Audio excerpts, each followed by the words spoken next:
Okay, shalom, shalom muli at Shabbat shalom sa lahat ng ating mga kapatid at mga kasamahan. Doon sa ating mga kasamahang nagsusubaybay sa atin sa pamagitan ng ating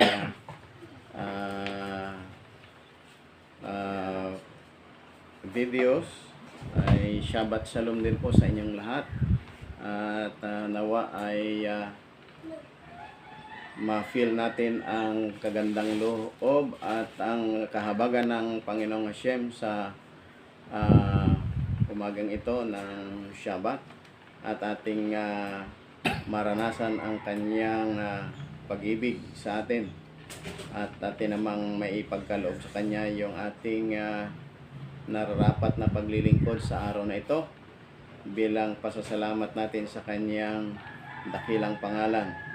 At ang portion na ating pag-aaralan ay ang portion nga ng tinatawag na Metzora. At ito ay mistranslated nga na leper, no? Bakit tinawag na leper, no? Dahil itong leprosy ay napaka bad connotations po ito. At bilang background, ito po ay nagdudulot ng seclusion, no? Secluded ka na, naka-quarantine ka ng ilang araw, 7 araw. At kung ikaw ay tiningnan pa muli ng priest at ang may Metzora ay hindi pa rin nahil, additional ano pa rin, no? Additional extension ng kanyang quarantine period. At matikita natin dito ano ba, bakit ganon ito, no? At ano ang connection nito sa physical at saka spiritual. At dito sa parsyang ito ay hindi lang yung mayroong defect sa skin ang makikita natin, ganon din yung Metzora sa tahanan, mayroon din ito yung Charaat, no? Yung Charaat sa tahanan, and then yung ritual impurity ng lalaki at babae, naka-specify doon sa chapter 15. Yung impurity nila, ritual impurity sa lalaki, yung seminal discharge and other issues. And sa babae naman yung tinatawag na or yung menstrual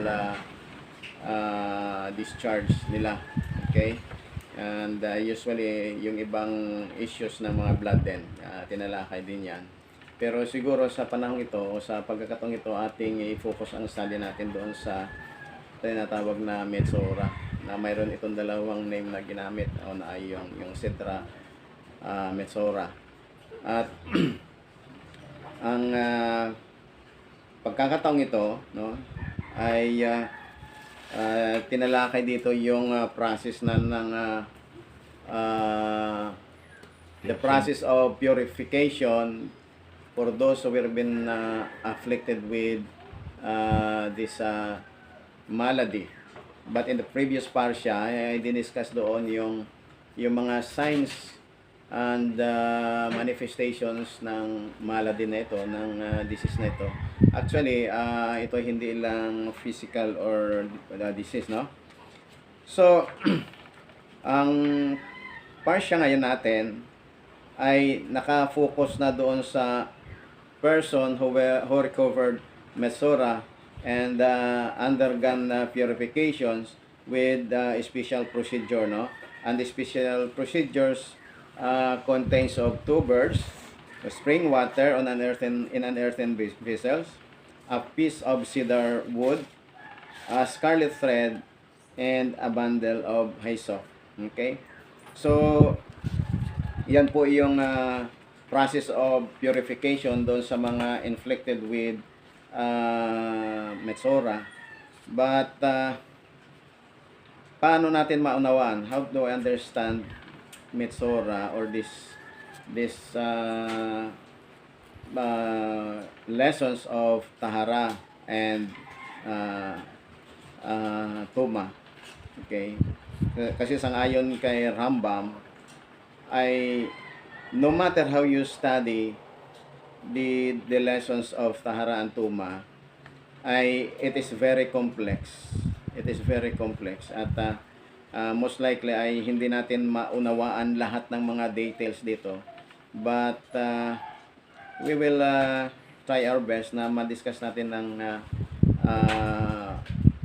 maayos ito for the sake ng ating additional lessons sa about the Torah. And precisely this is about Tahara and Tuma. Purity and impurity. Okay? So, para maroon natin ito, ang Metzora na ito, ang tinatawag na ito, ay hindi lang ito disease. Hindi lang ito physical disease. Ayon sa ating mga kakaming, ay hindi lang ito basta physical disease, but also it is a punishment for slander. And we will focus on this issue. Kasi hindi lang, akala natin na physical lang yun, na ating nakikita, nagkasakit siya ng gano'n. So, ano ang dahilan? What was the reason that a person was inflicted with a Metzora? And our sages of blessed memory also have told us that the main reason for contracting such kinds of malady is that it is a punishment for the sin of slander or yung gossip. Okay? So, akala natin kasi yung gossip or slander is very simple sin or very simple transgressions. If we will study it very carefully, we will find out that slander or gossiping is a grievous offense. Okay? At titingnan natin, ang ating makikita natin at ito, at malalaman natin the effect of this transgression. Okay? So, itong transgression ito ng slander ay there is an effect of spiritual and physical dimension. Kaya nga in a physical dimension, okay, ang effect niya ay tawag ito, it is not only a hygienic precaution, okay, but had also a moral purpose. Okay? Hindi lang po siya nakapatungkol o tatalakay patungkol sa kalinisang pisikal. Okay? Kundi ito rin ay tumatalakay sa moral na pakay at aspeto ng buhay ng tao. Okay? So, and also, ang purification nito ay it also it does not also speaks of spiritual recovery, okay, and spiritual health, but also of physical health. Okay, so hindi lang ito yung purification process niya sa priest, nakikita natin parang kwan lang naman, parang mga elboralyo lang na gumagawa ng ganyang ritual, no? Pero ang hindi nakikita natin is there is a dimension, no? A spiritual and physical dimension na hindi nakikita ng karaniwang pag-iisip ng tao. Pero kung ating titingnan yung situation, why God had already categorically instructed Prophet Moses to do this kind of purification for such a person who has been inflicted with such kind of malady, ay because there is some aspect on morality, physicality, and also spirituality. We have already discussed this kind of isa sa mga uri ng ating dinidisclose nito. And precisely, no, yung epekto nito sa madla, no, yung epekto nito sa madla. At ngayon mamaya titingnan natin what is the effect of this kind of transgression of slander to the people. Okay? So, bago yon ay tingnan muna natin yung pangalan, no? Yung pangalang Cedra Metzora, no? Ang mga sinaunang mga rabbis, kagaya ni Saadia Gaon, Rabbi Saadia Gaon, ni Rashi, ni Rambam, okay, ay ang tawag nila dito is Sot Teye, no? Sot Teye. Ibig sabihin, this shall be. Ibig sabihin, this shall be. And this is the phrase prior to the term of malady. So, kasi, yun nga pagtawag doon sa term na leper ay very bad connotation. Ibig sabihin, nakakadiri ka. Okay? So, matindi ang connotation nito. Parang sa ating kapanahonan, ikaw ay useless ka. Wala kang kabuluhang tao. Kaya dapat ikaw ay iwasan, dapat ikaw ay isiklod, no? Parang sa panahon ng pandemya, yung mga nagkaroon ng COVID, pinandidirian. At usually, ang effect niyan psychologically ay nagkakaroon ng depression and self-pity. So, kung sa ating kapanahonan, naranasan ng mga persecuted victims of this kind of disease, sa panahong yon, yung mga victims or yung mga afflicted with Metzora ay during their seclusion period ay they also suffered psychologically, emotionally, and also physically. They suffered. And that is the kind of suffering that is a punishment upon that person, which causes someone also to be disconnected. Okay, titingnan po natin ito. Okay? So, itong word na Metzora or translate ito as leper is very unpleasant connotation, no? At ang mga sages natin sa kapanahon ng nauna ay para maiwasan nilang itong unpleasant term, ang tawag nito ay tahara or purification. And other sages such as Rabbi Saadia Gaon and Rashi and Rambam, they called it as Zot Tehye, okay, to avoid the unpleasant effect of the word leper or Metzora. Okay? So, ganun po ang mga rabbis noon nagpapahalaga sa tao kahit pa siya ay ganun ang status sa buhay. Okay. So titingnan po natin yung punishment na ito, yung seclusion process niya or yung purification process niya as part of the rehabilitation for such a person. Okay. Yung para siya ay ma-rehabilitate or ma-restore. Okay, kasi ang main cause of this disease is the sin of slander or gossip, or yung tinatawag sa Hebrew as lashon hara. Okay? So, sabi ni Rashi ay he must be alone all the days of the plague. Okay? Dapat siyang maging mag-isa sa buong panahon ng salot na ito na tumama sa kanya or punishment na tumama sa kanya.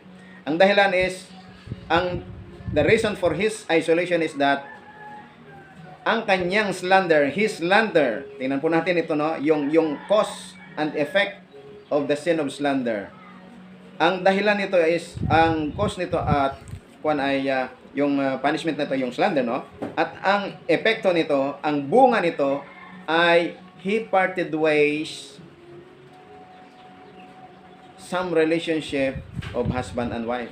Kung ang kanyang ginasep, ang kanyang inislander ay couple, ay maraming maghihiwalay na couple because of his slander. Okay? That is why yung epekto ng kanyang slander, which is disconnection of relationship, ay dapat maranasan niya dahil siya ay madidisconnect from the community of Israel for a certain period of time. Okay? Dahil sa kanyang ginawa na maraming nawasak na relationship, sa kanyang pagchichismis, dapat niyang maranasan na siya ay masiklod. Okay? At sa kanyang seclusion process ay matanton niya yung kanyang ginawa na hindi maganda At kung ito'y matanto niya during his seclusion, ay tawag ito, or exclusion sa community ng Israel, ay matanto niya na dapat siyang mag-repent. So it is a process of repentance. Okay? So other effects also are he parted ways of people's relationship with his friend. Yung mga magkakaibigan, dahil sa pagchichismis niya na ganon, ay maraming mga magkakaibigan na nagkaroon ng disagreement, nagkaroon ng disconnection because of the sin of slander or gossip or lashon hara. Therefore, he must be parted from everybody as a consequence of his transgressions. Okay? So, therefore, he is excluded from the three camps according to Rashi, no? Tatlong kampo siya na mahihiwalay. Okay? Dahil sa kanyang ginawang strife and dissension in the community. Okay? So, ang slander causes men to be distant from one another, while the idea of holiness is unity. Okay? Ang slander ay nagdudulot ng paglayo ng mga relationship, while holiness constitute a unity. Okay. So tingnan po natin itong dalawang idea na to, dalawang principle, no? Na pagka yung mahilig sa chismes or slander or lashon hara, ang epekto niyan ay disconnection or paghihiwalay ng relasyon. Samantalang ang idea ng kabanalan, ito ay nag-unite. Okay? So ito yung prinsipyo na dapat nating tingnan dito. Kung ang ating ginagawa ay nag-iepekto ng disunity, that is a kind of transgression, and particularly it could be from the sin of slander. But if our thought or yung ating thought process ay nagpo-focus sa unity, then that is the very core process ng holiness, or that is the idea ng holiness. Okay? So ang sabi ni Rambam, ang slander is progressive. Kaya sinabi ng mga kakamim na ito'y grabing kasalanan ito, matindi ito. Hindi ito minor transgression. Slander is progressive according to Rambam. Why?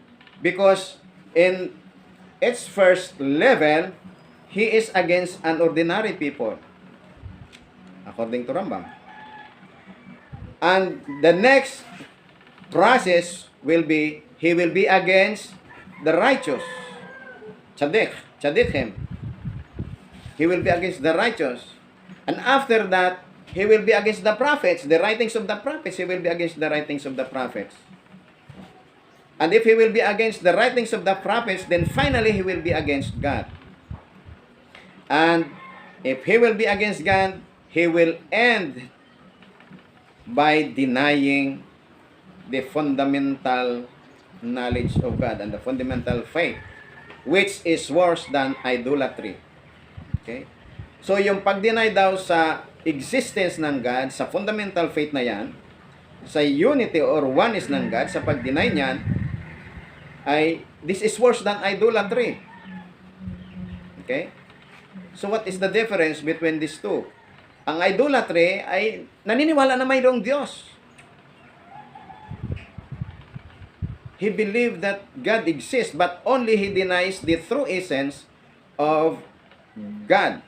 Okay? Yung true essence ng God, the unity of God or the oneness of God. But yung effect ng slander is he denies God. At yan ay progressive. Nag-start sa tao lang ang sinisiraan, and then next, Yung mga righteous men, sisiraan. And next, mga prophets, also the prophets. And then, God. Finally, God, He will deny God. So, this is worse according to Rambam. This is worse than idolatry. Okay? So, tawag ito, because he denies the true essence or the uniqueness of God. Okay? So, this process of exclusion, okay? Pero titingnan muna natin ano. Sinasabi kasi ng mga kakamim na ang mga angkan ni Kohen Hagadol Aharon ay sila yung mapagmahal sa holiness, sila yung mapagmahal sa rachamim, kahabagan. Sila yung mapagmahal sa unity. Okay? And supposed to be sila nga din ang nagpo-pronounce ng blessings sang ayon doon sa Numbers chapter 6 verse 22 hanggang verse 27. Sila ang magpo-pronounce ng blessing, but on this particular instance on the malady of Metzora, they will pronounce judgment and condemnation. Okay? But also, they will also be the instrument or the vessel for the restoration and rehabilitation of that person. Kasi nga, ipopronounce, oh, ikaw, unclean ka. So, meaning to say, once that person is pronounced unclean, the implication to the community is that he is unclean and no one should approach him. Hindi dapat siyang lapitan because he will undergo seclusion process or undergo quarantine period. Okay? And that affect that person psychologically, emotionally, and spiritually because he committed such grievous transgressions, and therefore he needs to be rehabilitated. At kung makikita natin dun sa verse sa chapter 14 ay sinasabi na ang Kohen, ang Kohen ay he will go outside the camp and look if that person already recovered from that malady. And if not, he will be proclaimed another period of seclusion. Okay? Hindi pa siya. So, meaning to say, ang taong ito is outside the camp. Okay? 'Di ba kung makikita natin doon sa narinig natin kanina yung binasa ni Akding na yung tahara sa tahanan, pag ito ay hindi humilom, hindi naalis, hindi nalinis o hindi nagre-recur lagi siya, ay ipoproclaim ng priest na ito ay isang plague. At kung naproklama na ito isang plague, ay siya'y tatanggalin. I-demolish siya, no? And then siya ay itatapon outside the camp, doon sa dirty place. The same thing dito sa plague of Metzora sa isang tao na if he contracted such kind of malady, ay siya ay ihiwalay from the camp ng mga Israelita, actually 3 camps. And then he will be secluded outside the camp. And that implies a dirty place. That implies a dirty place. O, di ba? Parang sa atin ay basurahan nyo, no? Sa ating kapanahunan. And so, dito sa chapter 14, ay sinabi na ang priest ay he will go outside the camp and look if that person recovered or no. And if found out that he recovered, he will bring his offering. On the first days of this purification process, ay sinabi doon na, and he will be brought to the priest. Dadalhin siya sa priest. That means to say that could be against his will or according to the will of that person. But if it is not according to his will, then he will suffer shame. Okay? He suffers shame. And then, meaning to say, na siya ay dapat ngang magamot. Okay? Pero, always, ang focus ay, he will be purified in the presence of a priest. So, kung nung unang stage, ay possible na hindi pa niya i-internalize yung epekto nito, no? Pero during the seclusion process na siya ay nag-iisa, maiisip niya na mag-repent. And he needs an internal development, an internal rehabilitation. Then he will be, if found out to be okay, then ipopronounce siya na clean ng priest, and then he will do the offering, and then the mikvah, no? The ritual mikvah. So meaning to say, ito ay may epekto spiritually sa tao because of what he have done. So kailangan niyang ma-rehabilitate. Hindi lang physical. Okay? So our sages of blessed memories consider this as with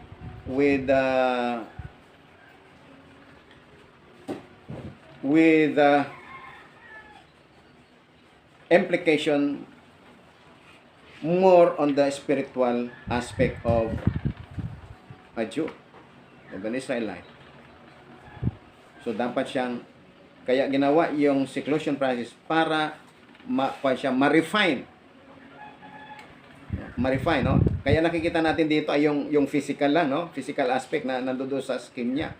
But the sages of blessed memories have a profound thought concerning this, and that aspect is concerning spiritual, no? So why the priest see him outside the camp? Ang first stage is that he will be brought to the priest. It could be against his will. And the second stage is that to ascertain that he already transformed and developed transformation or repentance within him. Kaya pumunta ang priest outside the camp. And then, kung nakita na okay na, then he will be returned back to the fold of the congregation, and he will come inside the camp. Okay. So ito yung lessons na makukuha natin dito sa Metzora concerning Metzora, or yung tinanslate nga na leper. Actually the ancient sages, the earlier sages have named it as Tahara. Okay. So the lesson is, kung tayo ay maging ma-purify, let us have our teshuvah, repentance, and go back to God, go back to what is right. Okay? And sometimes ay yung pride natin ang kasama doon sa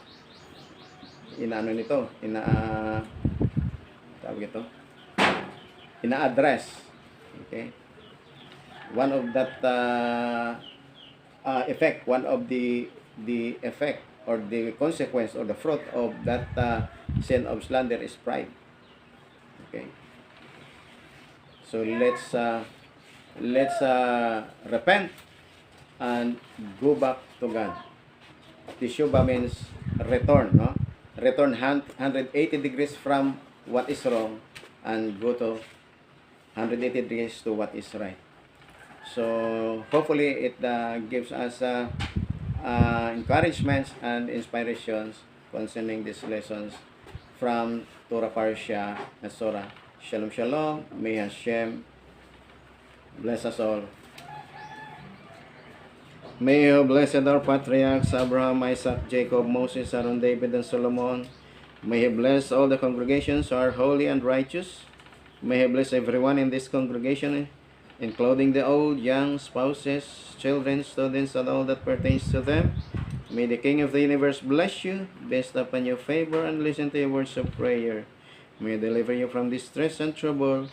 May Hashem protect and sustain you with his words.